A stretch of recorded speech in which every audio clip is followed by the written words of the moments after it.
Ladies and gentlemen, welcome to Screen Junkies Movie Fights, powered by the Popcorn Talk Network. Now your host, Andy Signore.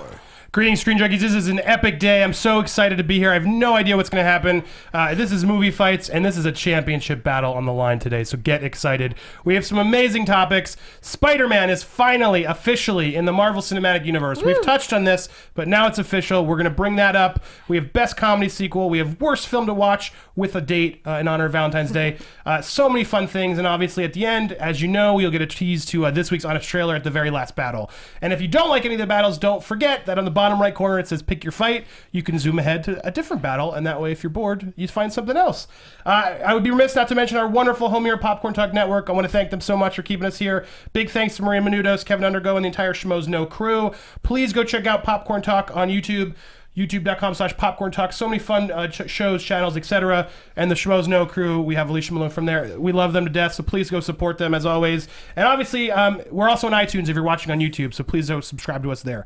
Now, that all out of the way, this week we have 3 undefeated champions compiling for the Movie Fights crown or belt.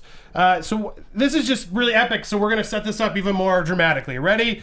From Malone's Movie Minute, Profiles, AMC Movie News, and the Schmoes Know, it's the Red Fury herself, the undefeated Alicia Malone! Yay! I'm going to use an Australian sporting term, I'm ready to chuck a Bradbury. He was an Australian speed skater who won gold because everyone else fell over at the last minute. That's me. Wow. Underdog to victory. All right, that sounds exciting, so I like it. Next to her, from the Comic Book Girl 19 show, Epic History, Hot Comics Plobcast, it's self-proclaimed weirdo, cat lover, and crazy person, the undefeated Cosmic Comic Book Girl 19! Hey guys, I'm super excited to be here. I've been training, I've been thinking about this. I know you all been training. That's what I love about this. You all send us your things right away. You guys are on top of this. This is exciting. Yeah. Next up, though, you know him from the Screen Junkies show and Honest Trailers. It's the reigning champion with 5 wins, 0 losses. Don't call him pouty or he'll get shouty. It's Dan the Madman Murrell.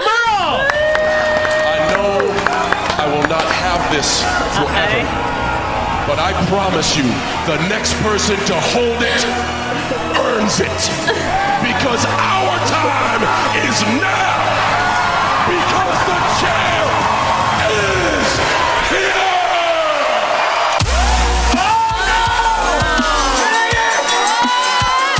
America! Oh my God! It's crazy! Look at this entrance! Woo! Oh my God!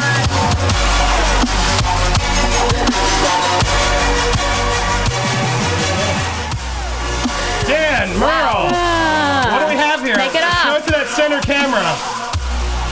Oh my goodness. The champ is here.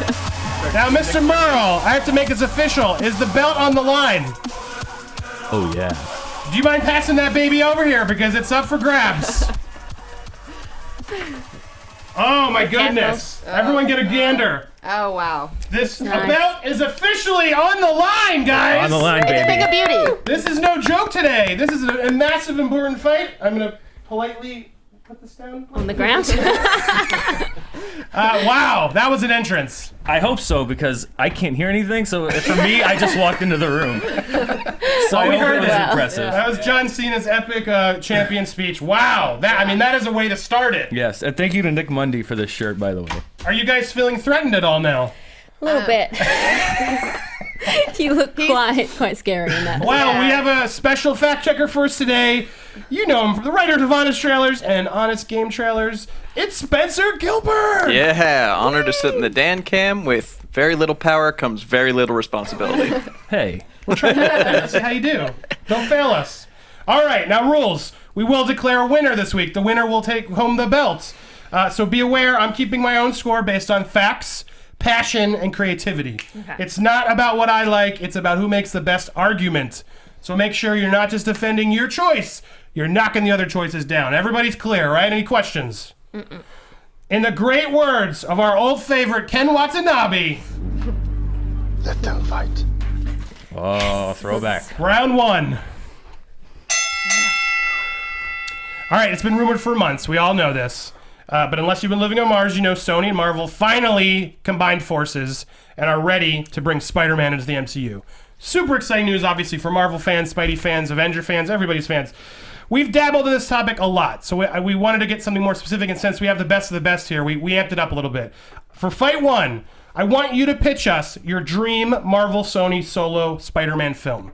That means cast me your Spider-Man, give me your villain, and give us your log line of what the plot is. You all had some time to prep this. I know you guys had to leave in a little extra on this. Everyone makes sense of the question. Mm-hmm. We're going to start with, my order is wrong, but it's going to throw me off a little bit, but it might screw this up. But Alicia, you're actually going to start just because it's going to help me easier. So let's hear your log line. Okay, my log line is, after the war comes the real battle. Spider-Man, dealing with the consequences of revealing his true identity, must face his toughest villain yet, or risk losing everyone he loves. So here's the timeline. So we get our first glimpse of Spider-Man in the post-credit scene in Avengers: Age of Ultron. Then we see him in Captain America 3, otherwise known as Civil War. And if you look at the comics, Spider-Man gets stuck in the middle of that fight. He ends up revealing his true identity. So the first solo Spider-Man movie will be him dealing with the aftermath of that. Because what hurts a superhero the most? Now, the thing that I have a problem with superhero movies is the fact that at the end, big action fight sequence, you don't feel anything at stake because you know that Thor is going to appear in the next Thor movie. The thing that gets to superheroes, the thing that makes me connect emotionally to them, is when you threaten their loved ones. Spider-Man already has a lot of guilt from his Uncle Ben. He doesn't want to see anything happen to Aunt May or Mary Jane, and by revealing his true identity in Civil War, he puts them at risk. Now for the villain. The villain has to be someone we haven't seen before because we can't see another Green Goblin. It's got to be a fan favorite, and it's got to be a super villain, and it's got to be someone that's really fun to watch. That's why I'm pitching for the villain, the guy who appeared in issue 13 in 1964 for the first time, Mysterio, aka Quentin Beck. Hollywood, stuntman, special effects wizard, makeup artist, illusionist, turns supervillain. He sees Spider-Man as a weak villain, a weak hero, and he, especially after Peter Parker reveals himself to be a kid, goes after him. In one of the issues of the comics, Mysterio fakes Aunt May's death through illusion. So I think that could be really interesting to see. Then Mysterio goes to jail, and that would team in really nicely to Sinister Six, which Sony still want to do, but they can't do it the same way that they were planning to do originally. For the cast, for Spider-Man, Peter Parker, you've got to cast young, because Marvel will want and Sony will want to lock him into many movies, have him eventually be part of the Avengers, and take over from people like Robert Downey Jr., Chris Evans, people who don't want to be around for a long time. So you got to go with a good actor. And you got to go with someone who can portray that wide-eyed innocence and also hold his own against some veteran actors. That's why I'm going with a guy who has been mentioned several times already, Logan Lerman. Now, if you look at Percy Jackson, not the best movies, not his fault. Look at Fury from last year. He held his own against Brad Pitt. And he showed he has that wide-eyed innocence. He's adorable. He's endearing. You could see why someone like Mary Jane would fall for him. You could also see him stepping up and being a hero.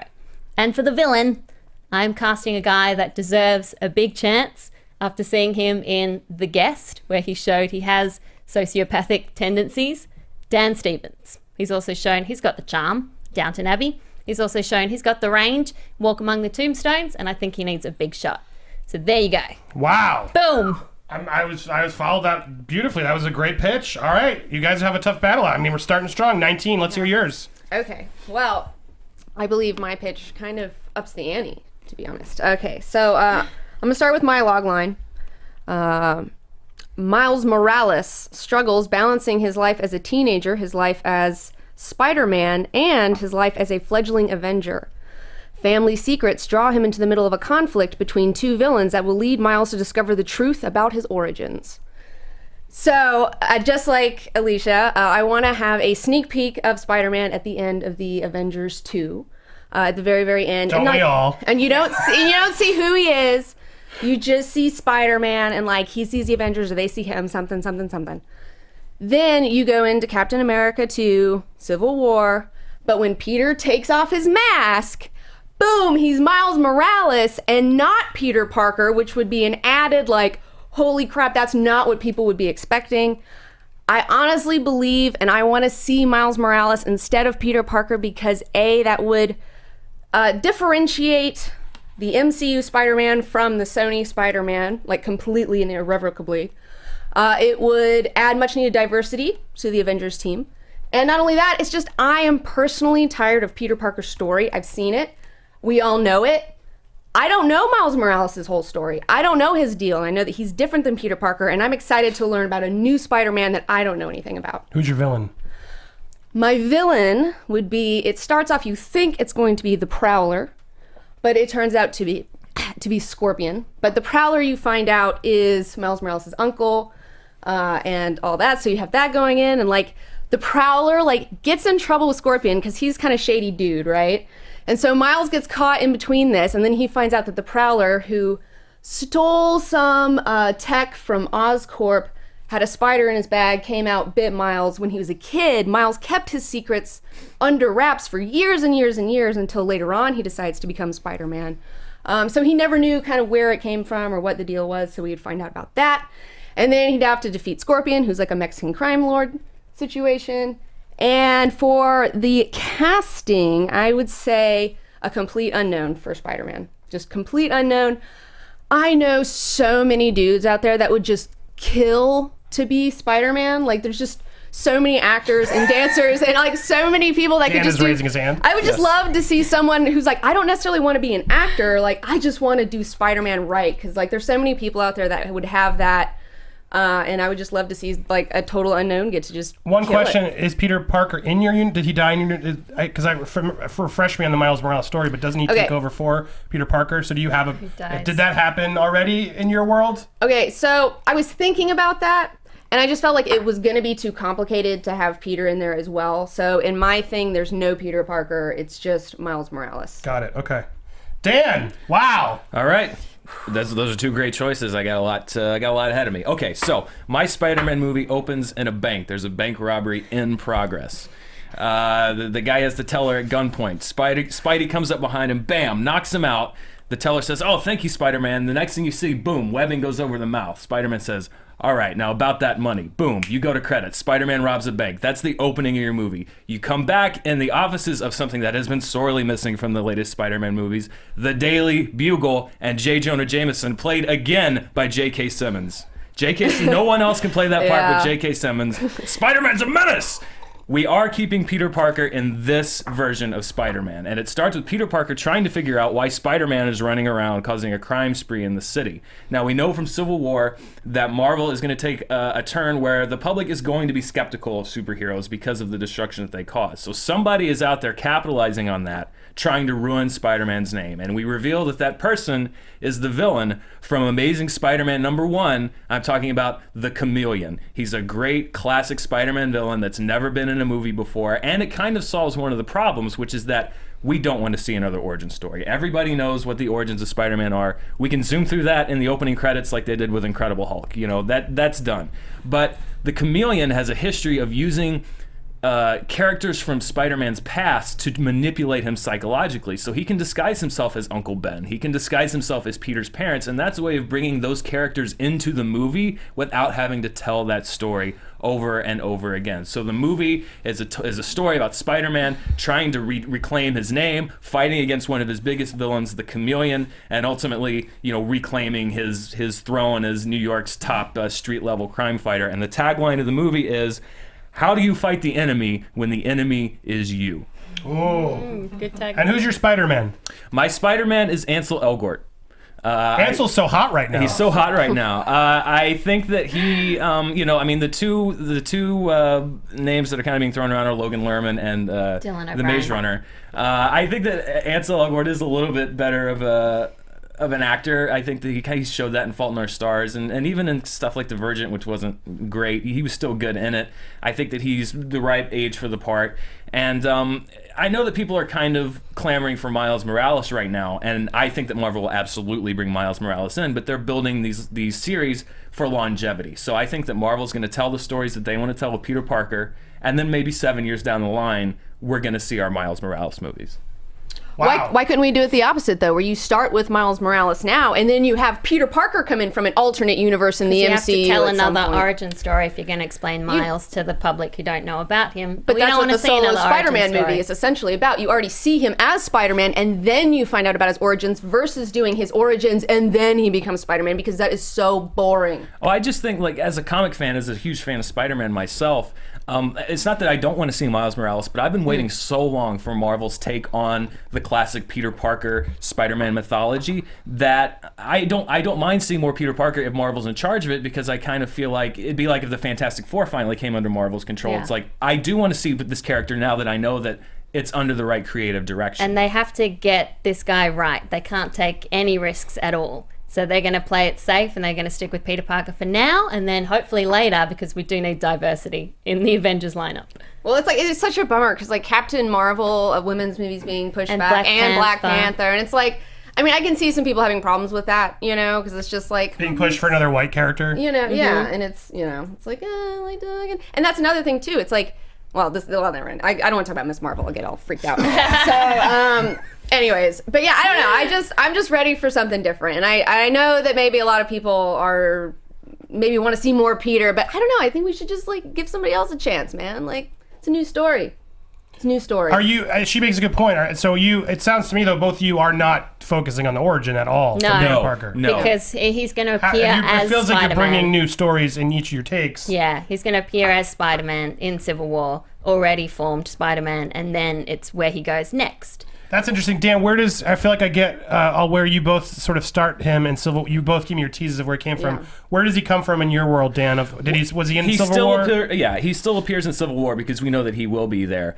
I'm not going the route where I'd be surprised if he reveals his identity in Civil War, because I feel like if Marvel was doing a Spider-Man movie before Civil War and then Civil War came after, I could see that. But I think that Marvel is going to want to do at least one Spider-Man movie where you have the Peter Parker hiding the identity and trying to live the double life. I think he's going to play a big part in the goings on and taking sides in Civil War, and I think a lot of the Avengers will probably know who he is. I just think that would the be public so will. cool, because like Iron Man did in the movies, Spider-Man steps up at a press conference and reveals himself, and that would be such a dramatic I know, moment yeah, that's on the thing. screen. It's like you have to have that for Civil War. If you're doing Civil War, you have to show Peter Parker and then coming he gets caught out. in middle, and then You with know? my solo Spider-Man film, you could have Iron Man coming in, because Iron Man feels guilty that Spider-Man has revealed his identity, and Iron Man could help out poor Aunt May, who's left to deal with crazy But Mysterio. correct my because I read, but doesn't he die?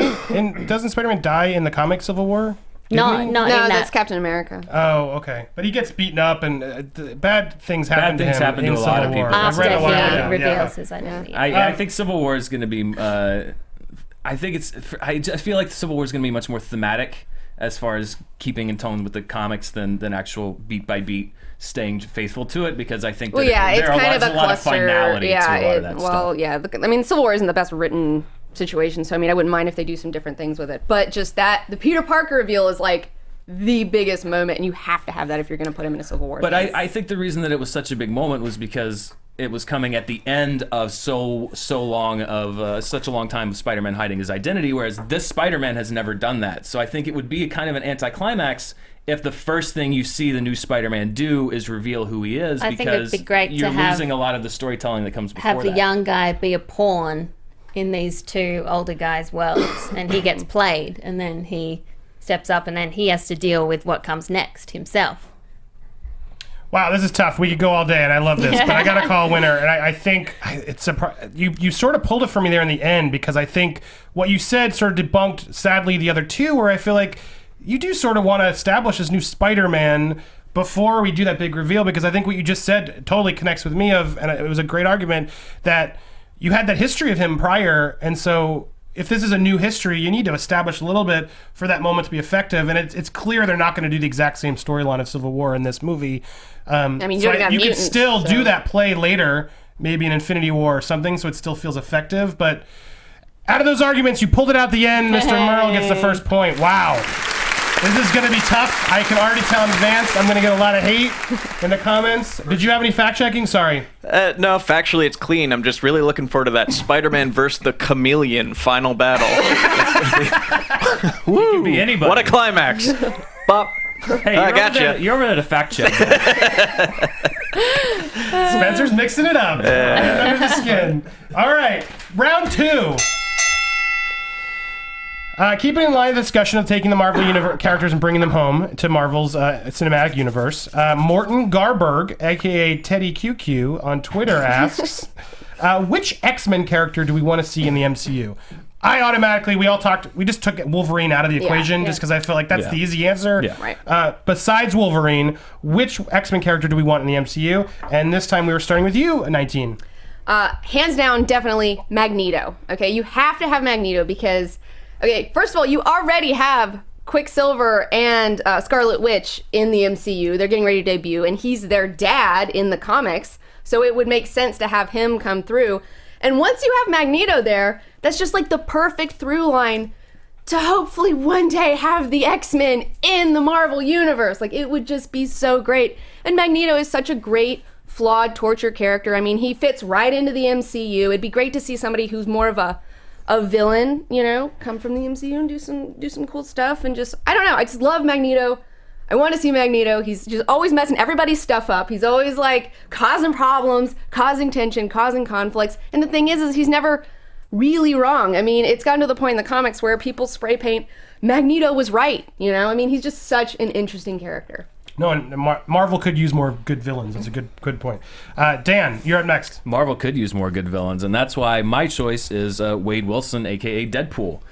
We know that Ryan Reynolds is returning to the role, but they haven't started the new movie yet, and I think Deadpool would be a great addition to the Marvel Cinematic Universe because he is known primarily as an X-Men universe character, but in the comic books, he's all over the place. He's worked for S.H.I.E.L.D., he's worked for Doctor Strange, he jumps all over the place. He's kind of, he's good, he's bad, he's Kingpin, and he also, if Marvel wants to do Secret Invasion down the line, he has a role in Secret Invasion as well. He's charismatic, and I like that you have a guy who can kind of float between movies, and sometimes he'll fight with the Avengers, sometimes he'll fight against them. You know, he can team up with Ant-Man, or he can fight against Captain America.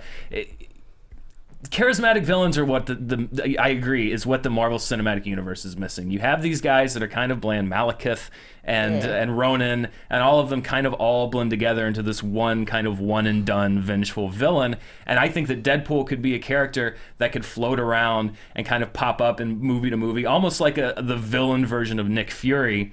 To cause some mayhem and then go away for a while. So I think it would be a fun addition to the universe, as well as giving us a villain that we like to see kind of on the same lines as Loki.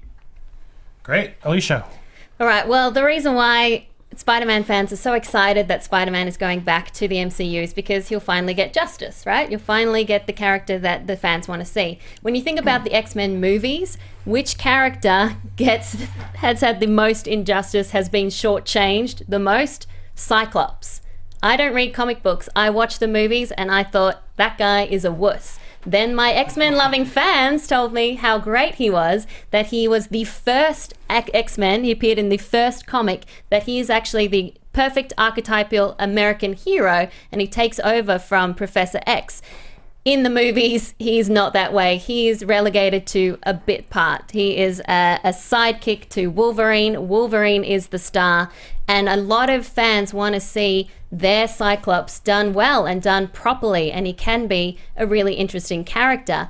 In the first movie, he was okay. In the second movie, he was barely used. The third movie, he got fried. But you didn't see his death on screen, plus with the new timeline, anything could happen. So I think Cyclops would be more interesting and great to see finally get what he deserves on screen. Don't forget, you also see him getting jealous when Wolverine's talking to his girlfriend. Well, that's the thing. He's sooky, he's emotional, he just seems like a wimp. Yeah. Stay away from my girl. Yeah. Well, it's like, I don't disagree with you on this because I love Cyclops. I love Scott Summers. But you can't have Scott without the rest of the X-Men. You can't have Scott without Jean. You can't have Scott without Professor X. He's not nearly as strong of a character by himself. Whereas Magneto, on the other hand, is totally like he can do whatever. He's like one of the strongest characters in the X-Men universe, like by himself. He always goes off by himself. And just like you were saying with Deadpool, Magneto goes back and forth too. Sometimes he's a hero, sometimes he's a villain. Magneto, come on, guys. Here's my problem with Magneto and to a lesser degree Cyclops is like, without everybody else, I think having Magneto put in the Marvel Cinematic Universe would be like if just the Joker showed up in a Superman movie. And it's like, but there's no Batman or there's no Gotham City, and he's just. But I mean, his kids are already there. His kids are already there in the universe. Magneto is great because of the juxtaposition with Professor X. But would there be two Magnetos? Would there be? Because right now there's two Quicksilvers. So would there be an Ian McKellen Magneto and then a Marvel Magneto that's like, oh, he's not a mutant, he's a special dude who moves metal. Because that's kind of how they're having to work around it with Quicksilver and Scarlet Witch a little bit. Skynet's taking over. I know. We're being hacked. We're being hacked. Well, that's the thing that I like about Magneto coming in is because then they are going to have to come up with something like either they're going to have to do the mutant thing and just go with it and then just take the characters or something. I don't know. Or they're going to have to come up with something else. But that means if they can get Magneto in there, well, then they can get the rest of them in there. Like, basically, it's just I need the rest of the X-Men in the MCU. Badly, okay? And so does the MCU. So let's start with the first one and the original one and show that Marvel can do him justice and show what he's really all about. Take him back, Marvel. Why are you guys against Deadpool? You know, I think... It's already going to happen. Well, it's like Deadpool's getting his own movie already over at Fox. And like, I don't know, it's just like Deadpool's a fan favorite and he's a lot of fun. And, you know, I like Deadpool, but it's just like he's not that villain gravitas, you know, like we were talking about. Like, he's kind of jokey and silly and funny and haha and whatever. Like, I don't really think of him as a villain. I think of him as, like, a lone merc with a mouth, you know, is what I think of him as. Whereas, you know, like I said, Marvel needs heavier villains. Magneto's one of the best villains that they have. I agree. But also he's, you know, I think that I see Deadpool as the villain equivalent of Iron Man. Whereas you have Iron Man, the big quipping smart hero, you've got Deadpool, the quipping smart hero. And I think that they kind of play opposite roles in the same universe. And, you know, I just think that bringing Magneto over and bringing Cyclops over, you're bringing pieces of a universe over that you want more of, that Fox at this point is not going to give more of. I see Cyclops as a Captain America. And right, he can stand on his own. But there's no other mutants, and there's no other. There's Immortals. There's Immortals. Inhumans. Inhumans.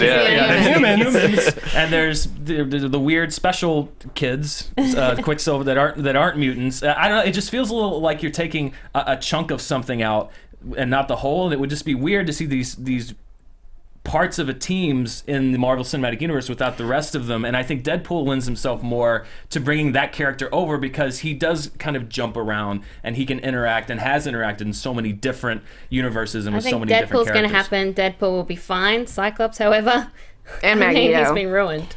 So, because I want to wrap this up, so for your closing arguments, just sort of, I'd love for you to pitch me sort of what's their solo movie. What would be because I feel like I've gotten where you're going to put them in the with the other characters, but how do we separate them so they can actually stand? Because Spider-Man's going to get his own movie, he can live in his own. Why is your character going to then actually be more than just interacting with a couple of the Avengers? Whoever's ready first. I would say I want to see Cyclops in hero mode, so I want to see him without Wolverine and without the Jean Grey storyline. I just want to see what he can do by himself and his cool powers. I want to see it used properly for the first time. Okay, so I gotta think. Okay, so Magneto comes over, and then he just like takes care of business, and he kind of does become like the ruler. And but you have his kids, right? And so you kind of do like a House of M thing with like you have Scarlet Witch, and then you have Quicksilver, and they have like their whole family drama, and she's having a mental breakdown because she's not stable. And then maybe instead of no more mutants, it's more mutants, and then that's how we explain the X-Men showing up, and we get all these new mutants in the MCU. You could do so many, but you could do so many different things with that concept. You could like really go really far with it. Dan? I could see a Deadpool solo movie of him like on the run in the jungle in Borneo being hunted down by Black Widow. That might be kind of a fun movie, almost like a Mr. and Mrs. Smith inside Marvel. Something where he's kind of the renegade. You maybe bring over a character as a supporting character who's hunting him down, but you see him as kind of the mercenary on the run, cutting up with the locals. The sense of humor, you introduce him as a character. I think that'd be a fun movie. Ooh, okay, I gotta call this. Where I'm stuck on this one is you made a very good argument, which are there two Magnetos is what's confusing to me, because you do have now these two Quicksilvers and Scarlet Witch, so if we're combining the universes, I guess you can start over and ignore the Fox issue. I would ignore it. That was, okay, that's your answer then? Yeah. So, how often is Deadpool with the X-Men? He's on the X-Force. He meets up with... He meets up with like solo people more. It's sort of an unfair question because they own Sony Sony. No, it's Fox owns them, so Fox, they count. He's in the family. Based on, I think we need the good villain. You made a good point there. We could use a new hero, but I feel like we have so many heroes. Right? Is where you're selling me on. It's another Captain America. That's not what's lacking. What's lacking is I feel like what these two people are pushing it's just for. doing justice to the character, which the fans want. Sure, but if the fans also want a million other ones, I'm sure if we really asked the fans, you'd have a million requests that we have. But judging on the arguments you gave of what's going to help the universe, I think the villain is where I'm separating of where they are.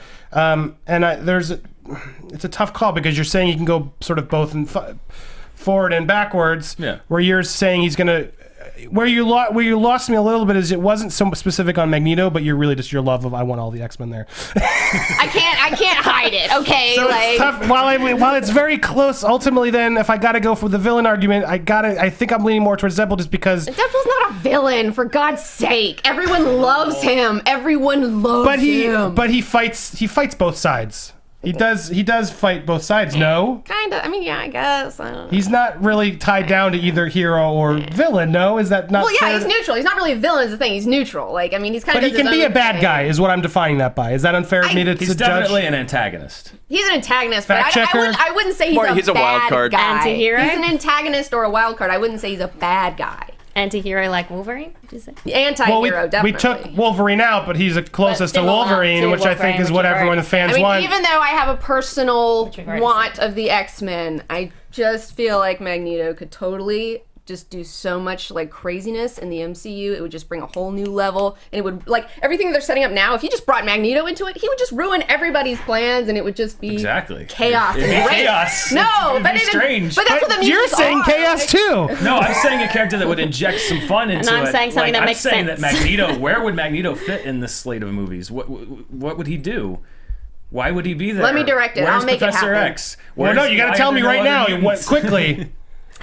What does he do? That's where I'm stuck in your argument of what is he really doing aside from just showing up. So his kids come out. He knows that those. I don't care about his kids. What's he doing? So. Fuck. Dan wins. Tough. And we're at a time straight. I don't want Dan 2 in a row. That's not. I want to keep this interesting, but. Based on arguments, again, I actually would have preferred Magneto personally, but I got Spencer does not agree with your two judgments. I got to base on the arguments. Yeah, Round another 3. wisecracking guy. Star-Lord and Iron Man and Deadpool, all cracking wise. We need more of that. Well, if you were up here to make that argument, you might have taken him down. God forbid. Round 3. Humor. It's not about what you like. It's about the arguments here, Spencer. Just here to check facts. This Sunday evening is the big 40th anniversary of Saturday Night Live, right? Now they've extended it to 3.5 hours because so many people are showing up. Eddie Murphy, Adam Sandler, they're all going to be there. Bill Murray. It's a pretty impressive lineup, whether you like the show or not. You got to give respect. For comedy, it's going to be a massive evening, right? Mm-hmm. So it brought up the question, which Tom Newman on Twitter asked us, what's the best Saturday Night Live sketch turned into a movie? So there actually are a lot of them when we did our research, and you all picked 3 different movies, which was very exciting. That's why we're fighting this off, and Dan, you're leading the battle. Well, this is one that some people might be kind of surprised to hear. I'm going with Office Space, which is based off of Mike Judge debuted the Milton shorts on Saturday Night Live. They were part of, where they put digital shorts now. The Stapler and Lumbergh made his first appearance there, and then he took that script and turned it into Office Space, which I think is a movie that is still continuing. Like, nobody really knew about it at first, and then it became a cult hit, and now it's kind of sustained that popularity because it still applies. Anywhere where anybody puts up fake walls and forces somebody to sit behind those walls at a desk, people are going to relate to Office Space. It holds up. Lumbergh is one of the best. Like, he doesn't really get enough credit for being a great movie villain. He is a great movie villain, and yes, some of the humor anytime that you make something in 1999, 2000 is going to be a little dated. But I think that overall the movie still speaks to people, and people still relate to it. So while there are a lot of great, there aren't a lot. While there are several great movies based on Saturday Night Live sketches, I think Office Space is the one that is still the most applicable today, and the one that I still kind of bring into my everyday life. Alicia. I'm going with the first, the most iconic, and the best, Blues Brothers. Now, this is a movie that has no right to be as good as it ended up being because it had so many problems on set. Dan Aykroyd turned in a script 6 months too late. It was really complicated. John Landis had to rewrite it. John Belushi was off doing mountains of cocaine. They didn't even know if he'd turn up on set. But it ended up being a really fun movie. And it was based off a sketch. The Blues Brothers used to appear on Saturday Night Live. So unlike this, which was a sort of a sketch, but not really. This was an actual sketch, and they would appear, they would do their musical numbers. But luckily, it's not like the other SNL movies in that it wasn't locked into one joke. Because they were just musical characters, you had this great framework that then you could go and do whatever you wanted with the characters. And it ends up being not only really funny, not only full of great musical numbers, but also full of some of the best car chases and car scenes when they smash up Chicago. I love this movie. In a mall, for the quotes. Yeah, in the mall. Yeah, they go nuts. It's a great casting, great chemistry between these two. It's a movie that still holds up today, and it is a movie that is so iconic that if you went out in the street and you showed an average person two guys dressed up like the Blues Brothers, they'd be able to say it is the Blues Brothers. Yeah, I was at Universal Studios, and they still roll around in their car. Still with the super music. popular. Or if they lose their hats, they'd be the Men in Black. All right, 19. What's your pick? My pick for best SNL skit turned movie is Wayne's World. I love Wayne's World. I recently saw it again at the ArcLight. They were playing it, and it just completely holds up. This movie is a solid movie. My sister used to watch it every day when she came home from school, and I had to watch it by proxy every day. And the fact that I still want to watch it after like a year of watching it is amazing. I mean, and I learned the entire lyrics to Bohemian Rhapsody from that friggin' movie. That is like a cultural touchstone in itself. Like, I mean, it's teaching children Bohemian Rhapsody. Wayne's World's the best. Wayne and Garth, like the Blues Brothers. You show people Wayne and Garth, people go, Wayne and Garth. It's so much fun. Everybody knows kids like that. It's Rob Lowe. It's amazing. Tia Carrere. Guys, thoughts on those picks? I mean, like you often say, Andy, this is... You have to really dig down into it because these are three great movies. Let's hear you dig down, Dan. So, I know, right? Blues Brothers, first of all, that was a bit of a cheap shot because the Blues Brothers was a musical performance. That wasn't a sketch either. It was. Oh, I love these semantics. Both of you guys really aren't sketches. Mine is a sketch. SNL actors.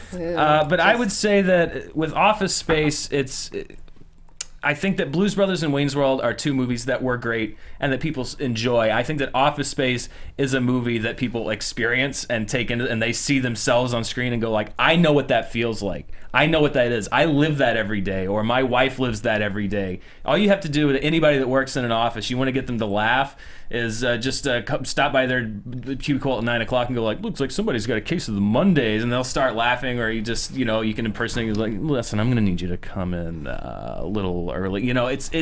It's a shorthand. It's become a shorthand for people at any kind of workplace. They know exactly what you're talking about the instant that you talk about it. Whereas Blues Brothers and Wayne's World, both great movies, but I don't think that they have transcended into having an everyday impact on people's lives like Office Space has. I feel like Office Space, a lot of people don't work in offices. A lot of people do, but there's a bunch of people that don't. Everybody watches TV, and everybody watches YouTube and watches these like people with these crappy shows like my show on YouTube, and they see us rising and then trying not to sell out and dealing with all these problems. And everybody watches TV, and that's kind of what Wayne's World is about, is like watching these people that you like, these presenters, like coming up and having to deal with all these problems, which is something everybody does. I mean, that's what we all do for a living. So I feel like this is just as even more legitimate to people than Office Space.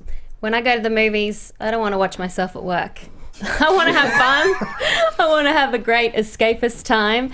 And Blues Brothers is a redemption story. These two are on a mission from God, and that's why they're not going to be caught. It is so much fun to watch, and it's also not a one-joke movie. It has many layers to it, and it's got cult status. People still watch it. It was commercially successful. You say it's a one-joke movie. Who are you directing that shot at? Well, I was going to say I would say Wayne's but then World. I don't want to say that. Yeah, I really like Wayne's World, but I was trying to make out that. Sorry, I heard you. I want to understand what Many you're of the- directing because shots were fired. I want to know who was aimed at. Yeah. Many SNL movies are one-joke Yes, movies. yes. I would see where you were coming from if the only thing that was in Office Space was just the office scenes, but how many people have stormed out of an angry meeting with their boss and gone to YouTube or popped in a legally bought DVD and watched the scene where he comes in and knocks the handle off the door, pushes the cubicle down, or the scene where they go out and beat the crap out of the fax machine, the printer with the baseball bat.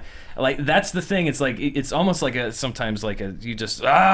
catharsis. You just throw your emotions into this movie because it did speak for, and Mike Judge lived it, this kind of just repressed rage that you do feel. And it's true that not everybody has the same working experience, but I would say that we live in Fantasyland out here. I would say that most people do work in some kind of an office type experience, and I think that people really found something in that movie that they can just watch and actually helps to relax them. But I don't see people leaving their jobs because of Office Space. Like, Wayne's World influenced me to do the job that I do today in a lot of ways. Like, I really believe that. Like, Wayne's World was like, I want to, like, that's Public awesome. access was YouTube Public at the time, right? Yeah, I mean, Well, it was YouTube. It's at the time. 106 miles to Chicago.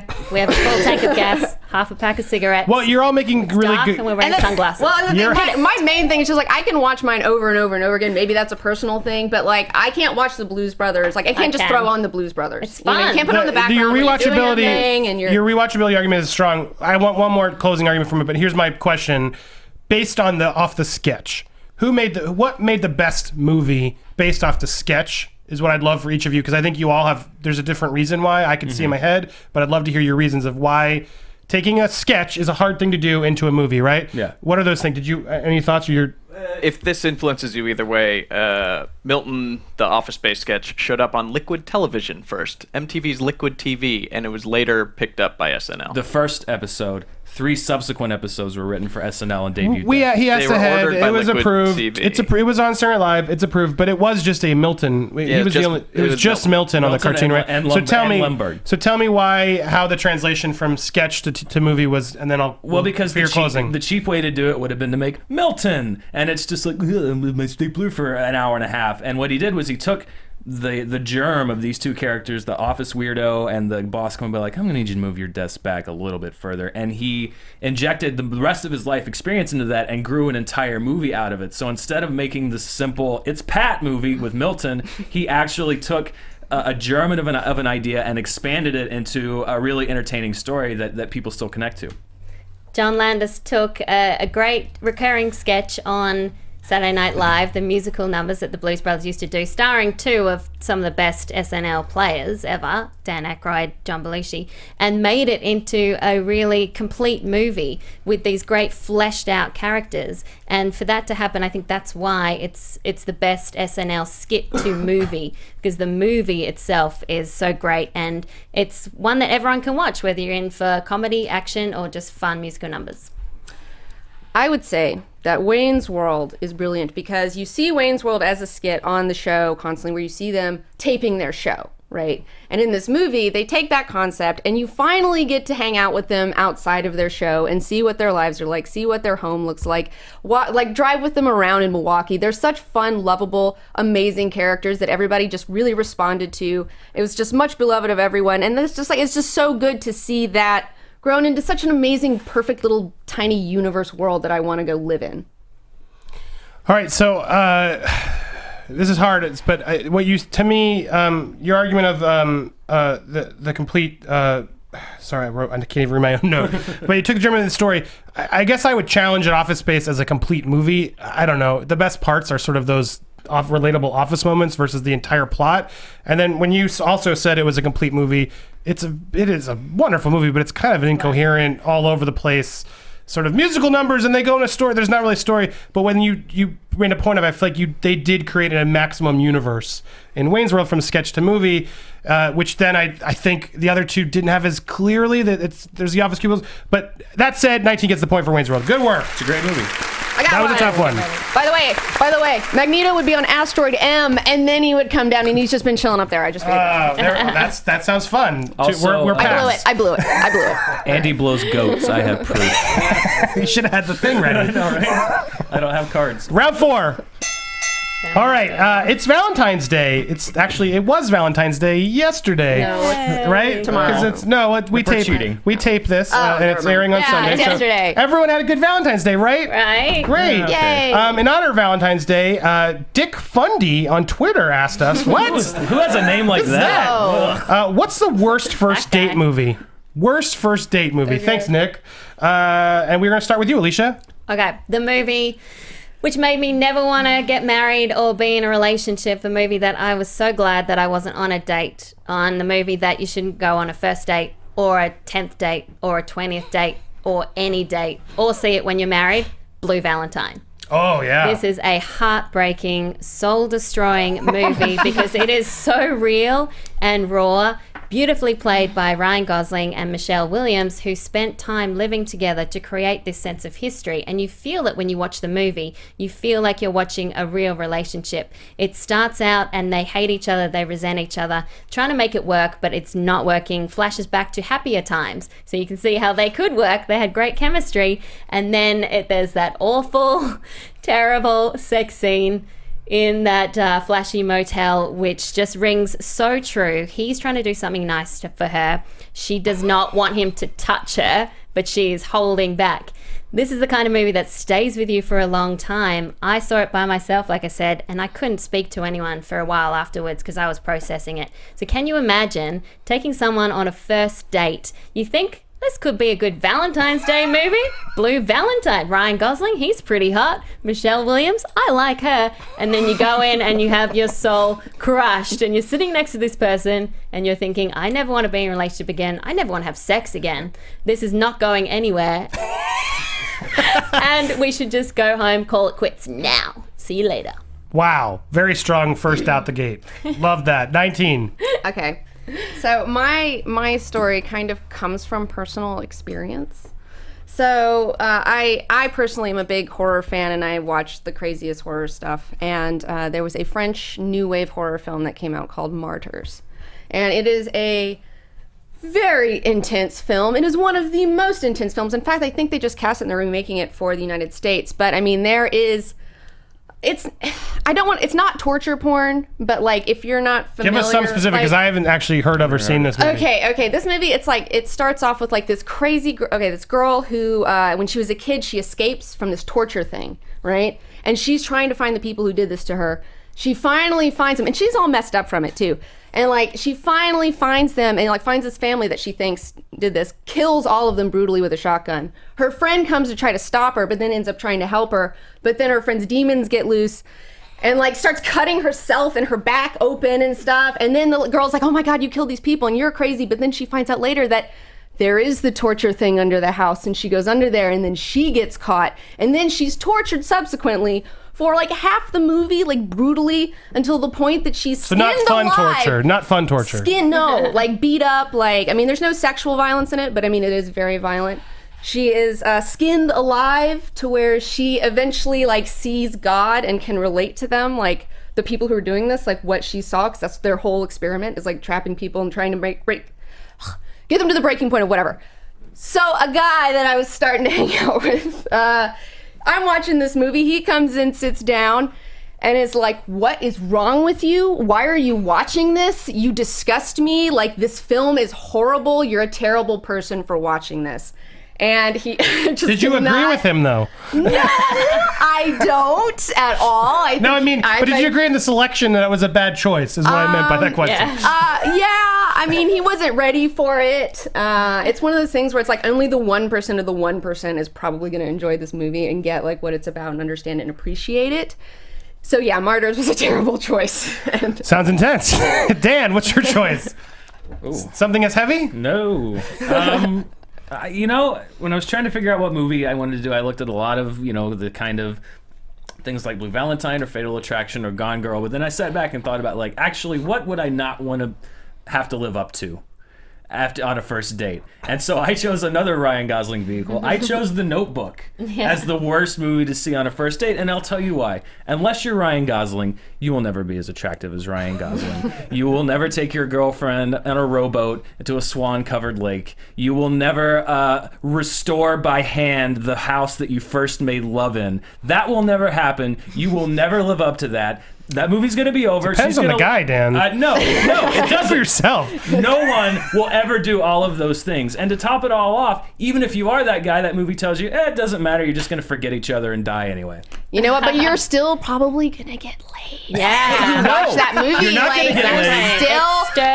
Still, she's going to be like all in the romance mode. And it's, No. Here's what I think about these That's not two what's choices. going to happen at all. Yes, go ahead, Lisa. I think Martyrs is a great way to filter out people who aren't right for you. Because if you like that movie and they don't like that movie, then that's it. Done. Easy test. Done. And I think The Notebook stirs up romantic feelings in everyone.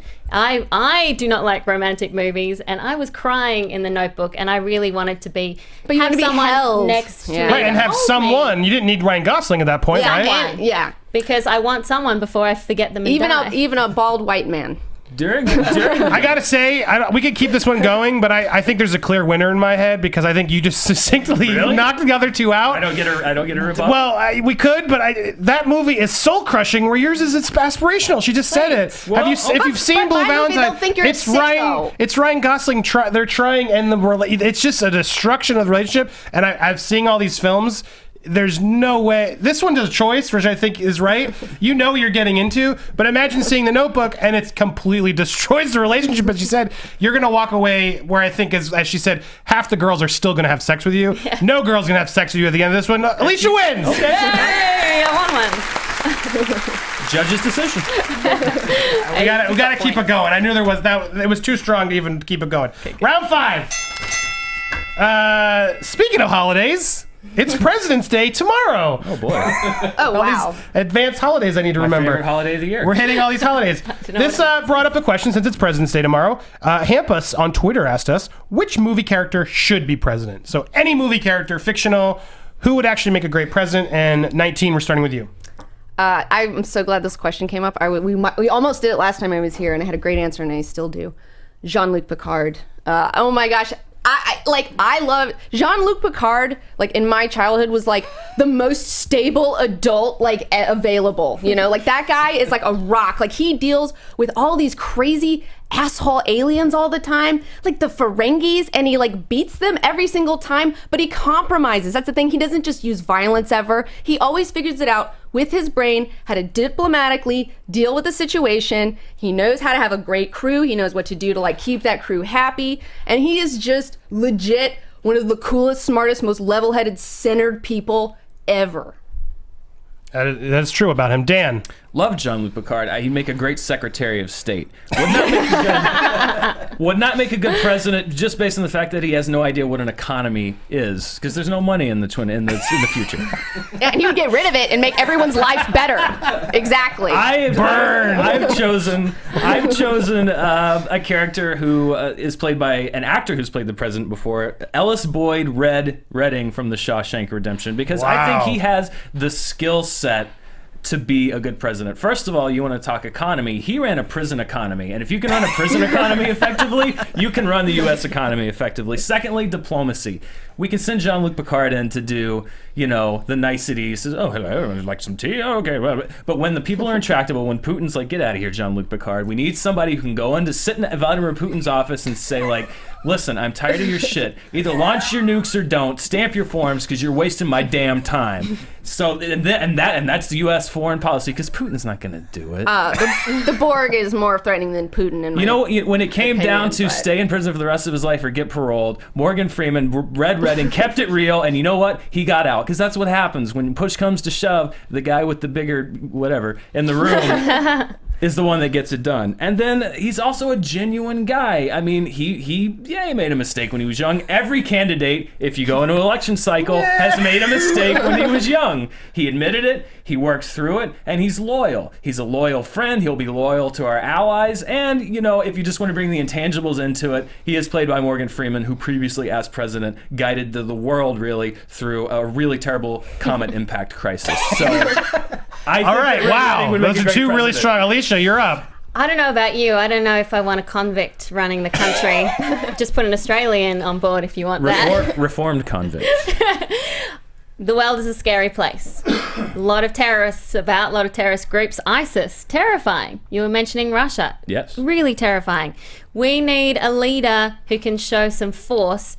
We need a hero. I'm holding out for a hero. I'm holding out for John McClane. He is the quintessential American hero. He has the three great qualities of an American hero. He's got the cowboy quality. He's got the lone wolf quality. And then he's got the endurance quality. He gets hit, falls down, he gets straight back up again. He can do it all without wearing shoes. And he's the hero that we need, the hero we deserve. He would not stand for North Korea hacking into Sony Pictures, let me tell you. Well, You go after this is them. intense. What I want to hear is your attack ads for the other presidents. Well, I mean, it's just like you guys both have people that, you know, I feel like we've had enough of this sort of stuff in America. Like, I don't want to see any more cowboys in office. No, I don't either. I'm done.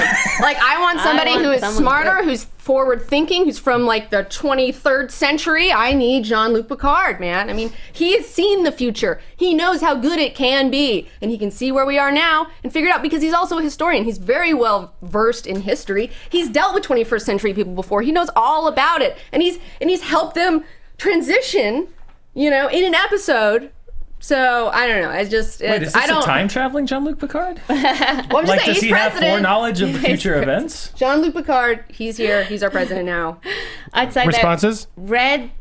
We want a leader Red who has Fury? hope. Come on, yeah. Red Fury. So we want a leader who has hope. Red doesn't have hope until the end. Red is institutionalized until the end. He doesn't even want to leave jail till the end. Yeah, Morgan Freeman is great, but you don't want a reformed convict running the country. You need someone with strength and with power. And who's been in the And he can military, flex Jean-Luc that. Picard. Someone who's the everyman that people can relate to. If this country can survive Teddy Roosevelt running it, this country can survive Red Redding running it. And yes, I'm not talking about the Red. Teddy Roosevelt? We don't need to convicted survive. Okay, we're Fact done. checker? Like, No, Teddy Roosevelt was a crazy person. He was and awesome. He was awesome, but he was insane. I'm not talking about Morgan Freeman in the middle of the movie. I'm talking about Morgan Freeman. He goes to visit Tim Robbins, and then he goes like, "Hey, you know what? I think I'm going to run for president." And we get that Morgan Freeman. That's the Morgan Freeman we get. So he does have hope, which has actually kind of. Well, I don't want to get into political He's leanings, but that's escaping parole. spoken to people before. The I think message he's just of hope. happy to be free at the end. Level-headed He's not gonna Zen push it any leadership. further. He's going to But live on Jean-Luc- the beach and have Jean-Luc fun. Picard is passive to a fault. How many No, times? he is not. How many times has he Oh, almost gotten that what? damn ship blown up because he won't just say, "Mr. Worf, screw it, just get rid of him." You have to be. He you have tries to challenge himself to not use violence to solve his problems. He's such an idiot. I'm just saying he's been lucky a lot of times that the other people didn't have itchier I'm gonna trigger say fingers. he's one of the best and the brightest of the Federation. He has the Starship Enterprise under his command. I think that he would do a great job with America. How He's would he a handle great- the economy? With Dan's point there, how would he handle the economy? I said that I want him to just start getting rid of money and figuring that out. Figuring out that transition. It's going to be hard. It's not Good easy, luck. but we got to get rid of it. We've got to get rid of money. It's stupid. Spencer? It's There holding were all of us things back. known as, I fall down a deep Star Trek economy hole here, but there are things known as Federation credits that they did use to Yeah, trade I mean, with they each have an other. It's like economy. They monopoly have money. an economy. They just don't use money. It's like you work and you're taking care. It's like this whole weird. It's communism. Amazing, You want to yeah, elect it's a red. communism. You want to yeah, elect it's a the red. future. It's better. Not is my what it red. is. You want to elect a red to lead the United Dude. States, and that's not what this And country he's a red needs. shirt. He has a Something I red shirt. just realized this morning when I was doing some research. John McClane is the people's president. You go online, there are T-shirts saying John McClane for president. The American people want this. There are American people T-shirts deserve it. saying Greedo for president. So I've been trying to figure a way. You made a very good, strong argument about he doesn't want this, but does John McClane ever want this either? He's not a leader He either. steps up John when he Picard needs is. to. He steps Steps up up when he needs to, and he's a And if he's a the- deadbeat husband when he doesn't need to. If the American public want him to, who's to say he wouldn't step it up? He doesn't. He fights terrorists. He's good at really shooting well. people, okay? He's not good at dealing with Congress. I think I gotta say, based on those arguments, I gotta go with diplomacy. I feel like you both almost canceled each other out, and your arguments of that why they wouldn't be better. And I think she kept a strong and steady debate of he would actually lead us to a better place. So 19 gets the point. Good luck giving up all of your earthly possessions. I when love there's no you, economy. Jean-Luc Picard. I don't know enough about Jean-Luc to counter argue that. Sorry. Round 6. Mel Brooks teased this week his interest in finally making Spaceballs 2, The Search for More Money. Or as I think it was at the end credits, it was Spaceballs 3, The Search for 2. I always liked that one better. But anyway, this brought up the question. Peter Trimson on Twitter asked, should there be a Spaceballs 2? We've had a whole set of prequels since Spaceballs. There's a new set of trilogies coming. Do we want Mel Brooks to take on all of that stuff? And we're starting with you, Dan. I know this sounds like the grumpy answer, but no, I don't want that, and I'll tell you why.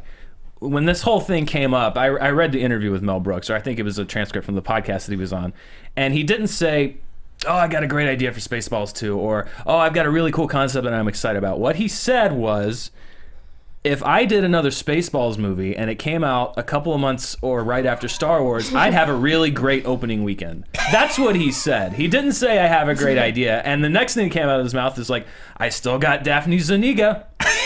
So it's My first crush. it's Spencer's first crush. Melrose Place. Just verify those quotes for us, Spencer. I believe that is true. But So here's my problem with Spaceballs. I love Spaceballs. How many times have we fallen into this trap of being like, oh yeah, I love that movie, let's make another one 20 years later, and we get Dumb and Dumber 2. We get these sequels that are disappointing, and John Candy's gone, Joan Rivers is gone, Rick Moranis is retired, there's no sign of him. You got Bill Pullman, and you've got Daphne Zuniga, and you've got Mel Brooks, maybe, if this thing gets off the ground soon. I mean, Mel Brooks is getting up there, so it would be easy to come out here and say like, oh yeah, no, I'd love Spaceballs. I'd love to see more Spaceballs. To be honest, I don't. And Spaceballs was great because it was one of the first mainstream parodies of Star Wars. How many of them are there now? Star Wars has been parodied every way that Star Wars can be parodied. We don't need any more Star Wars parodies. I'd love to see a new Mel Brooks movie. I don't want to see another Spaceballs. Alicia, what's your thoughts? Absolutely want to see another Spaceballs. I saw Spaceballs before I saw Star Wars. I grew up watching Spaceballs, then when I saw Star Wars, I was like, oh, now I understand everything. Mel Brooks did say that as a quote, but the answer's in the title as well. It's a search for more money, and why shouldn't he get more money? Mel Brooks still has it. If you see, there was a recent episode of Comedians in Cars Getting Coffee with Jerry Seinfeld, and they go to Carl Reiner and Mel Brooks' house, and Mel Brooks is still as funny as ever. Mel Brooks reminds us to never lose the childish laughs, and he's also really good at satire. We saw that with Blazing Saddles, which was really funny. It had the campfire fighting scene, and then also had the really darker stuff about the racial issues. Spaceballs as well has some of the best jokes. I still laugh every time I think of John Hurt getting the chest burster again, and then the chest burster singing, hello my baby, hello my honey. I think right now, with all the Star Wars mania that's going on, it is the exact right time for Spaceballs 2. I would love to see him back. By the way, Rick Moranis was recently on Reddit and said he is not retired. He's just waiting for a right project. He says, the internet loves to say that I'm retired. It's not true. And the person to bring Rick Moranis back would be Mel Brooks. And wouldn't it be fantastic to see him as Dark Helmet? Before we go, Spencer has a point. That is part of the quote from Mel Brooks is, I still have Daphne Zuniga, and I still have Rick Moranis if he do it. If he do it. If he do it. He said stuff- So are you he saying doesn't yes if he comes back? Yeah, well, Rick Moranis said he'll never But say no to anything. is your answer to yes to Spaceballs? Would you want him? I'd want him back, but I want Spaceballs in general. Okay. 19. 19. What are your thoughts? You can never go home again. No. It's just like the movie has a lot of charm for the time, and I really loved that movie growing up as well, especially the scene with the little chest burster. I just ate it up. But I recently rewatched the film, and it really does not hold up. I was kind of disappointed. I was like, everyone's going to hang me for this one, I'm sure, on Twitter. But it's just like, I just was like, there's a lot of things that miss. There's a lot of misses. There's some hits, but there's definitely some misses. And especially like now, after we've seen like all these haunted house movies and all these scary movie parodies, it's like I'm sick of those. Those make me sick. So I don't want to see any more parody movies. And on top of that, too, it's like there's already enough Star Wars stuff. Like, please, I don't need a Star Wars parody on top of all of the Star Wars that I'm getting ready to be inundated with for the next 10 years of my life.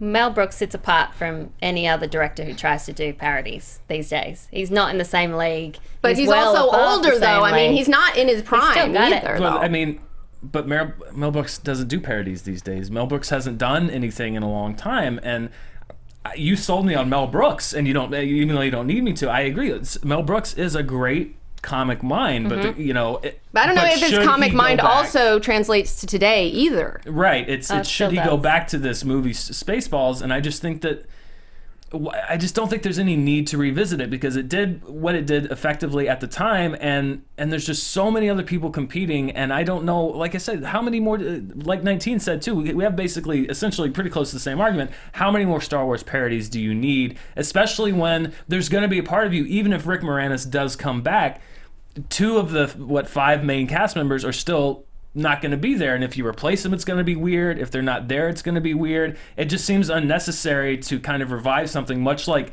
the idea of the original Ghostbusters went away after Harold Ramis died. I kind of think the idea of getting Spaceballs back together without some of the key cast members should go away because The new Star it would just Wars be strange. is a new journey. It's a new episode. Who's to say we can't have a new With old cast. Spaceballs? Yeah, with some old cast and some new cast as well. And me not being a super crazy Star Wars fan, I would love a movie that would parody the current craze of Star Wars really cleverly. And the title says it all. The title, it shows that Star Wars was so great because it also launched merchandise, and it showed, obviously, with George Lucas that he was grabbing for money. This new one is all about the love, but I like the parody of it. And some money. And some money. Well, I mean, the thing is, And a whole lot of money. well, it's like, but Give Mel Brooks some money, as Dan too. said, that like, I mean, he didn't bring it up because he has a great idea for it. He brought it up because he's like, oh, that's financially smart, which is like, don't make a movie because it's financially smart. Make But a it's movie very because you have meta a good- because that's in the title. That's what he's doing. I mean, No, that's not what he's doing. He wants to make a bunch of money. He wants to make a bunch of money while making fun of making a bunch of money.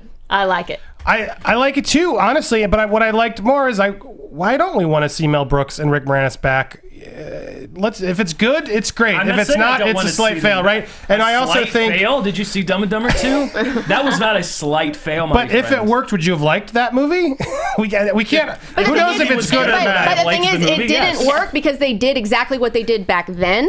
And if they do that again with this movie, then it's going to be the same problem. But that's what I was just about to say. Is humor She just made a very interesting point of making fun of that craze with the cast is old, which is going to be, I think, something funny in the new movies. It is the timing. If you're ever going to do it, it's now because there's a whole new and you're making fun of these franchise things, as you said. That I actually wasn't that interested until you said that, and so Alicia gets a point.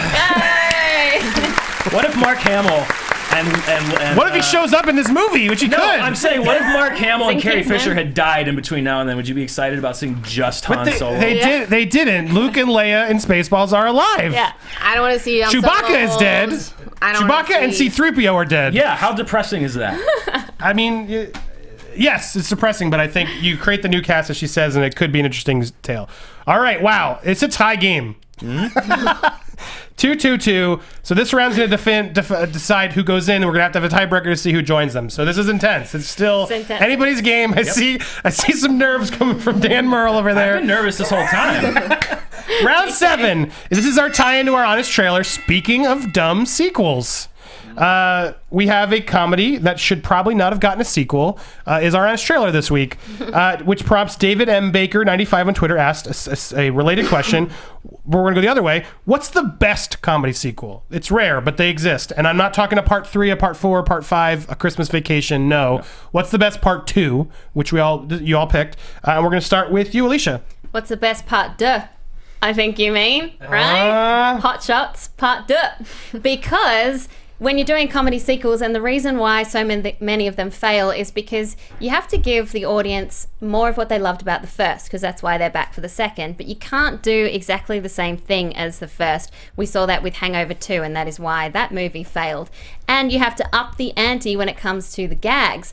Hot Shots Part 2 Hot Shots lent itself to a sequel because Hot Shots did the Top Gun parody, and then Hot Shots Part 2 went in a different direction, and it parodied those great action movies, Rambo. people like Chuck Norris and Sylvester Stallone, and it had so many gags. It had more gags per minute than the body count, and as you know from watching that movie, it is the bloodiest movie ever, flashing on screen, and a movie that can A, bring out a great comedic performance from Charlie Sheen, and B, have an awesome lightsaber battle between the president of the US and Saddam Hussein. It makes the interview look tame, and I was rewatching a whole lot of clips this morning. I went down a dark, deep YouTube hole because I started watching all these. Surprised you made it here. I know. I was watching all these Hot Shots Part 2 clips, and I was still laughing out loud, and it brings back a nice nostalgic feel for me. It was a good success. People loved the movie, so that's why I think it is the best comedic sequel Part 2 ever. 19. What is your choice? I'm going to go with Addams Family Values. Okay, so the Addams Family, the first movie, it's like, it's based on a 50s show. And I will say the first movie is just like real. It takes that concept, but totally puts it into the 90s. It's such a solid movie. It's so much fun. You have Angelica Houston, Raul Julia. You have Uncle Fester guy. I can't think of Christopher Lloyd, Christina Ricci.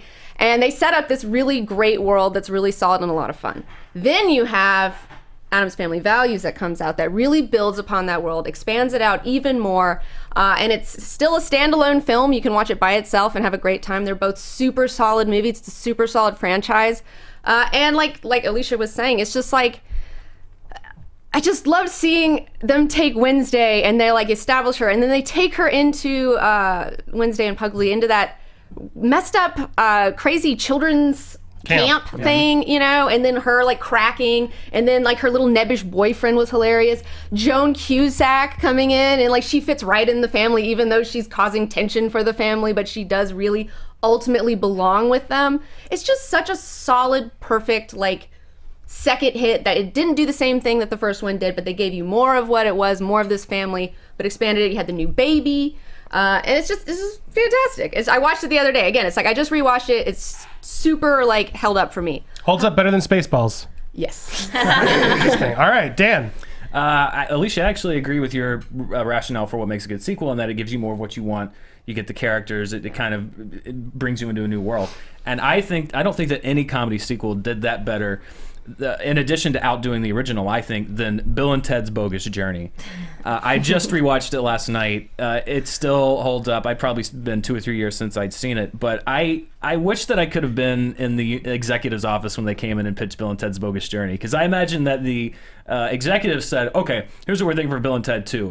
Hey, we're flunking out of college, and they would get a bunch of more historical dudes, which would have been an easy sequel to make, and actually probably would have done better than what they ended up doing. And I can just imagine the writers going like, okay, here's what we have in mind. We kill them off in page 15, and then they're replaced by robots. And then the executives are like, okay, that's great. It's like, okay, and then they go to hell, and then they go to heaven, and then they team up with 2 scientists from another universe to build other robot us's so that they can defeat the robot us's that took their place. And then they go into the future and they learn how to play rock and roll from ZZ Top. I'm shocked that movie got greenlit, but it should be a mess, but it works. And I think it works better than the original because the original's fun. It's a great 80s movie. You've got, kind of a proto-Wayne's World, actually. But 2 works, I think, better as a movie in and of itself because they do go on a journey. It's a battle for life itself. And it's like the first is a great kind of 80s piece of glam metal, and the second is like hair metal meets Swedish impressionism meets European cinema. It's this really bizarre mix of things that shouldn't all work together, but it combines into such a great kind of offbeat, off-kilter journey that I think it's better than the first movie. It still has the laughs, and it has what I think is one of the best and most overlooked movie characters of the 90s, which is Death, William Sadler's Death. That he's the funniest guy in the movie, and he's gotten lost in the mix. He is one of the best comedy characters of the 90s, and it's Death. It's the Grim Reaper. Dan brings up a good question. Because he said is your sequel better than the original? Yeah. I'd love for each of you to chime in on that. I think so. Yeah, I'm confident in thinking Addams Family Values is better than. Yeah, Hot Shots just focused on the Top Gun thing, and then Hot Shots 2 widened it out, and it also made some really interesting points about the first Middle East war and everything that was going on at that time, plus being really funny. And it's the last great movie from one of the guys who brought us Airplane. And it's got that same zany feel. Parodies are so hard to do these days. And I think Hot Shots 2 topped Hot Shots. I wasn't interested in seeing Bill and Ted 2 after seeing the first one. Same with Adam's Family. It's great. You should see it. Yeah, I know. Adam's I Family's awesome. sound like I should see it, but I wasn't. Well, it's like I feel like these two movies though just kind of take the same premise and expand like upon them and do it a little different, but they take the same thing where they're on a journey. Like, oh, they're going through time. Well, now they're going through the underworld, and then the part does like the same. Oh, we have crazy little zany things. In my movie, they take it like somebody's getting married, they start a relationship, it causes tension in the family, and then this lady is going around and ruining everything for everybody. And like, I just feel like it did something a little bit different with it and took it in a little like more interesting of a way that I wasn't expecting, whereas the other two kind of did what I would expect. Really? Yeah, See, I I'm going think to I take would your very argument and kind of expect. turn it against your movies, which is that I think that Adam Sandler and Hot Shots took the same characters with some new supporting characters and put those same characters in different situations and kind of played out the same sorts of things. Bill and Ted's Bogus Journey is nothing like Bill and Ted's Excellent Adventure in tone and look and style. Even the type of humor is different. It is way better than the first one, but that's another thing. It's like the first one. I rewatched that the other day too, and I was like, it wasn't that great, the first one. It is an And, 80s movie. It's an 80s movie. But like Adam's Family like still stands up. Like I just feel like both of those movies are super solid. But how many comedies do you see in the second movie where like it's like if Back to the Future 2 instead of Doc and Marty traveling back through time again was like Doc and Marty get hit by a lightning bolt and now they're trapped in hell. Like the balls and the risk that it took to say we're going to make a sequel to this movie that everybody loved and we're going to do something completely different with it. We're time travel is a nominal part of it. They don't travel through time at all except for at the very end, and it's not really even that much of a part of the plot. And the fact that they took that movie, which would have been easy to make a one-off, just the sequel of, and they built this whole other construct around it and brought in all of these other elements from different types of cinema, and it's just, I think it's a little more impressive than the other two because the other two are the same kind of movie, and Bill and Ted 2 is a completely different type of movie. They took Top than into the first Bill and jungle in part 2 and instead of flying around in planes in part 1. I mean, it's Made it more They picked Top Gun. They picked Rambo instead of Top it's all Gun. set But up. I think you're right. There's more than just. it's completely different. But from it's the all first. set up for the gags. It's all set up for the gags as And the gags paid off opposed to every telling time. a different Well, my movie kind isn't of about the gag. gags. My movies are about the character, or my movie's about the characters. And you have two different storylines going on. You have the children's storyline, which is actually good, which is surprising because normally children's storylines in movies are totally terrible. This one was actually the best children's storyline of all time, and the adult storyline. So you had something for everybody. Like, I feel like it's just an all-encompassing film. This is really tough, and it's also of note. I think all three of these sequels were the franchise killers of them as well. These are all the There's last. never a part 3 on any of these. Thus far, the last Plus, movies in each franchise. I so. believe so. Plus, 'cause- there's the Arsenio Hall rap for the Addams Family where they kick and they punch a friend. That was MC Hammer. Or MC Hammer, excuse me. I was gonna say Arsenio Hall wrapped it. Sorry, yeah. Same They thing. wanted to. Was that 1 or 2?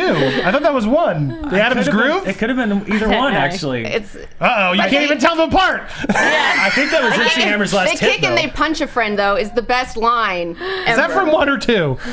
See, Hammer, the Addams Family groove is from number 1. Darn it. But my argument would be kind of a different version of the same thing versus a completely different reinvention for the sequel. Okay, I need a closing argument from each of you. I love all three of these movies, so that's not what's going to sway me. I have a sway I'm going, but just to give each one more punch here, because this is a defining point. Why is yours better than the other two? Quick statement. Dan, go. I think Bill and Ted's Bogus Journey is better than the other two because it takes the characters that you love from the first one and tells their story in a different way, whereas the other two movies take those characters and tell a similar kind of story, just swapping in new jokes and some new scenarios, but it's still the same basic world, the same basic universe. And I think that Bogus Journey stands out because it takes real guts to kind of reinvent the way that you're going to tell a story, and to take that kind of storytelling risk, I think makes it stand a level above kind of doing the same kind of thing, just with different parts swapped in. And you're not even saying they're bad. You're just saying I'm not saying they're bad. I'm Your saying fight is it reinvented into a new, different place that was a risky, worthy step. Yes. Got it. Alicia.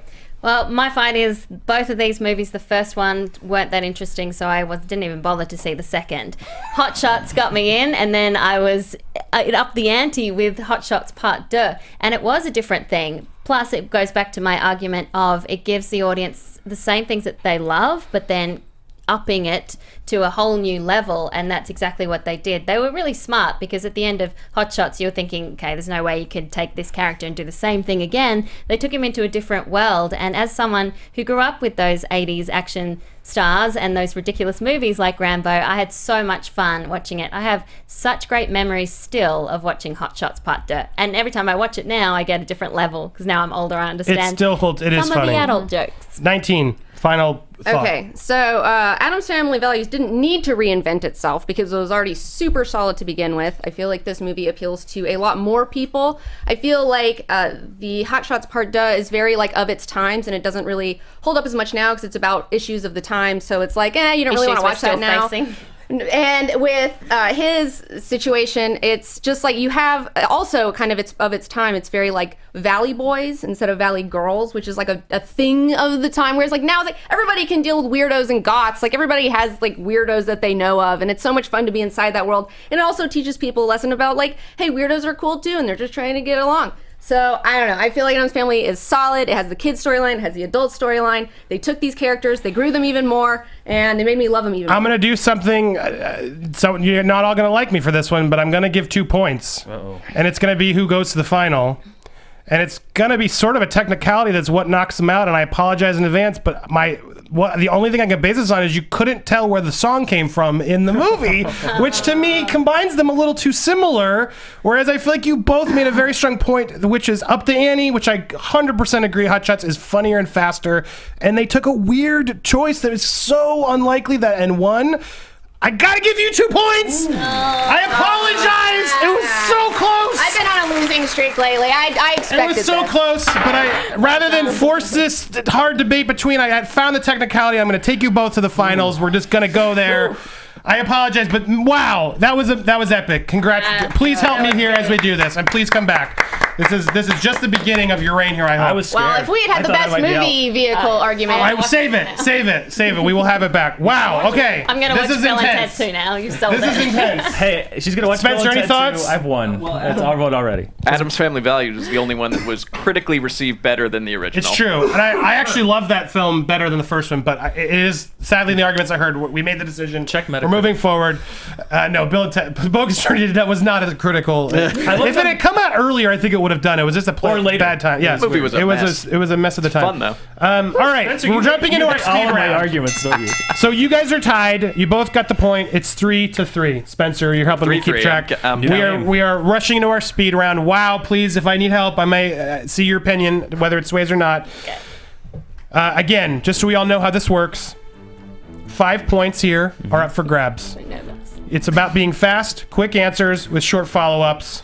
The faster you answer, the better. That said, if you both answer at the same time, whoever said the name first wins. So you might take the strategy of waiting. Some of these are tough. We put some hard ones out for the best of the best here. Epic battle. Oh, sorry. Epic music is playing. Round 1 of speed round. Yep. TGBED 8v8 asked, which sequel would be better? Austin Powers 4 or Rush Hour 4? Austin Powers. I guess I gotta go Rush Hour. Why, Dan? I know that people say that Mike Myers has lost his groove a little bit, but I think that the characters are still funny. Austin Powers can still be funny. He's even more out of time now than he was before, and I think that as he gets more out of time, he gets funnier. And Dr. Evil is just gonna be funny whenever you do it. Alicia. I think we've seen Austin Powers again and again. I think that's something that dates. I would like to stick with a formula that works, and Rush Hour 4 could be a continuation of that formula. Give more people what they want. Austin Powers 4. I would have gone that one.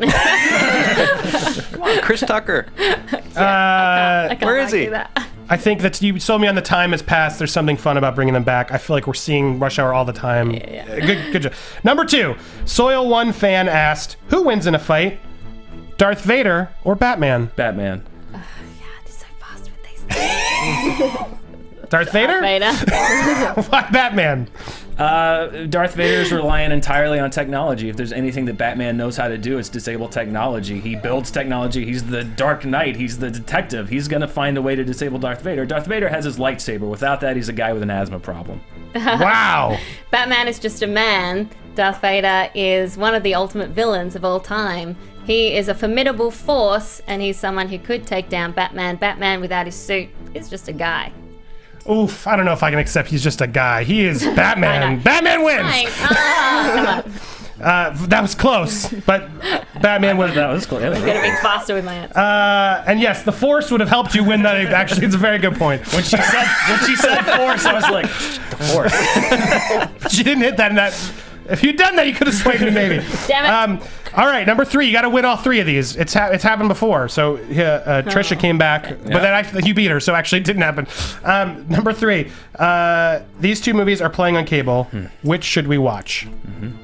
Passenger 57 or Money Train? Passenger 57. I was gonna say Passenger. Are you saying Passenger 57 or Money Train? I'll go Passenger 57. Oh! Wait. That just makes our winner! Oh my God, Dan Merle is still the champion. Always bet on black. Wow! I would have said Money Train. That Chris Cooper? But anyway, Passenger 57. Passenger 57 wins. Wow, who'd have thought that would be your winning death blow? I did. That was intense. That was intense. God. You guys were such formidable foes. We're going to do this again. I hope you all come back. I hope you had fun. Wow, this was a really tough one. I'm sure I'm going to get hate for some of my choices, but so be it. I did my best. Thank you guys so much for doing this. We have to do some wrap up here. Obviously, tell us who you thought made the best fight in the comments below. Also, what fights do you want to see us do next? Make sure you go subscribe on iTunes if you're watching us on YouTube. And if you're listening to us on iTunes, don't forget we're on YouTube. And lastly, obviously, Popcorn Talk Network on YouTube. So many good shows there. Please check them all out at youtube.com/Popcorn Talk. Wow, I really need to thank these panelists. Thank you so much for coming back. The Red Fury, Alicia Malone, at Alicia Malone. Yes. Really close. Anything you'd like to plug or say? I would like to say that I'm an indies and classics girl, so I think to get this far, I did pretty well. I've got a shirt that says Meryl Streep. That's more my jam than any of the comic book stuff, but I'm proud of what I did. And I am as well. Very good fight. Yes. Best I could. Comic Book Girl 19 at CB Girl 19. Thank you so much. And then you'd like to plug. You have a calendar out, right? I do have a calendar. You can find it on comicbookgirl19.com, and you can check out my show, The Comic Book Girl 19 Show, on YouTube. Please do. And then Dan the Madman Merle. Wow, he's still undefeated. Boy. That's Still undefeated. I'm really glad I don't have to do this for another month. And whoever the next 2 are, if they're half as tough as 19 and Alicia, I'm going to be in trouble again. This was I didn't know if I had this one. So it was tough. I didn't know either. Yeah. Thank you for a great fight. Oh, yes. I hope that they're all like this. You're At good at the Merle speed Dan. round. At Merle Dan on Twitter. Spencer Gilbert, thank you for chiming in with those funny comments. It's at Spencer J. Gilbert on Twitter, correct? Yeah, that's me. Dan, I'm glad you won, actually, because it's going to feel great when I pry the belt from your cold, dead hands. By the way, Roger Barr, I'll show you Coward Cam. You want to take me on? I'll show you the Coward Cam. Wow. Why don't you come on here and win? Then you get to face the champ, Roger Barr. And thanks to Jason Inman, who couldn't make it today, because he's actually back working on stuff. I couldn't do Exime. Thank you, Jason. He was going to be in the fact. Spencer chimed in, but we had to edit some things, and Jason helps us do that. So thank you, Jason, very much. And follow me on Twitter, please, Andy Signor, on Instagram, Twitter. Tell us what you thought. Thank you so much. We will see you next week with some new competitors. Oh, of course, and I'm going to hand Dan the belt. Yay, Dan! Undefeated. Put it on. Put it on. I can't put it on, actually. It's too small. See you next time. Every podcast we put on YouTube comes with this kick-ass graphic listing all the topics your favorite Screen Junkies podcasters are talking about. If you click the topics, you can skip around and choose your own podcast battle royale. Go ahead, try them all. If you haven't already, subscribe to Screen Junkies on YouTube to join us for future fights. Or if you prefer to listen on iTunes, click the logo to download an audio version. Lastly, please support our friends at the Popcorn Talk Network for more awesome shows.